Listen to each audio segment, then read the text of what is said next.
Market और chowmein दुकान 100% hygienic और हेल्दी सुंदर चाउमिन रेसिपी हम जब घरे बन पार मार्केट रू कौन कि हाय फ्रेंड्स जय जगन्नाथ राधे राधे हमें चाउमिन को सिझेबा कड़े रे किछि पानी दबा पकेबा चाउमिन हम लागबन बोली टिके तेल ऐड कर पानी देतिला पर चाउमिन को पकेबा सिझी गला पर गोटे छणा को काढी दबा कैप्सिकम टमाटो पियाज बीटी गाजर पनीर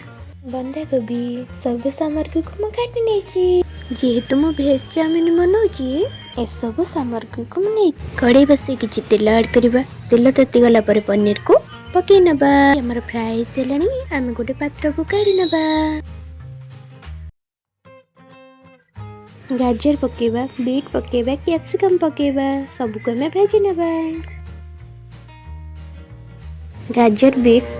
कैप्सिकम हमर भाजी हेलानी आम गोटे पात्र को काढ़ी नबा सोयाबीन को गरम पानी रे भिजई रखिले ताको भाजी नबा सोयाबीन हमर हे सेलानी हम गोटे पात्र को काढी कड़े रे किछि तेल ऐड करे पियाज टमाटर को भाजी नबा कोबी को भाजी नबा स्वाद अनुसार लुण हलद पकई गोळई नबा 2 मिनट पे हम छाड़ दबा कोबी को भाजी हेबा पे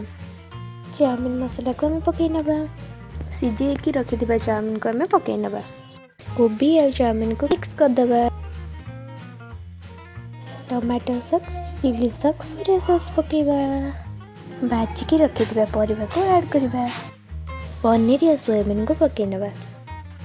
सब पड़ी सला पर हम मिक्स कर नबा प्लेट रे हम काढी नबा होटल और रेस्टोरेंट पर ही गला चाउमिन हमर रेडी आपण माने घरे निश्चित ट्राई करंतु ब्लेस्ड मोनाल चैनल को लाइक करंतु शेयर करंतु वीडियो टी भल लगिले कमेंट करंतु।